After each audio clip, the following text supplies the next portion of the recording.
महिला साक्षी कलबर्गीचं अपघाती निधन।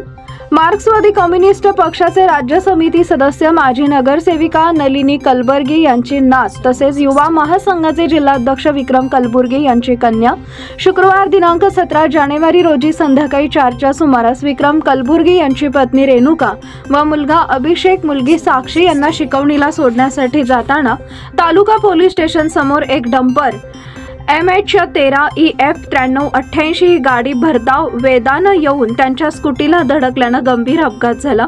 त्यात साक्षी गंभीर जखमी झाली। तात्काळ महिला रुग्णालयात दाखल केलं, तदनंतर अश्विनी रुग्णालय इथं नेण्यात आले। उपचारापूर्वी साक्षीचं निधन झाल्याचं डॉक्टरांनी मयत घोषित केलं।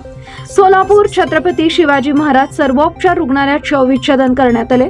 उद्या सकाळी 10 वाजता 7 रस्ता मोदी येथील ख्रिश्चन समाज स्मशानभूमी इथं पार्थिवावर अंत्यसंस्कार करण्यात येणार आहे। विक्रम कलबुर्गी यांना 2 मुली 2 मुलं असा परिवार आहे। सदर घटनेची माहिती कळताच कॉम्रेड नरसय्या अडम मास्तर व comrade Yusuf major advocate Anil Vasam यांनी घटनास्थळी पोहोचले, सर्व शासकीय प्रक्रिया करण्यास भाग पाडले।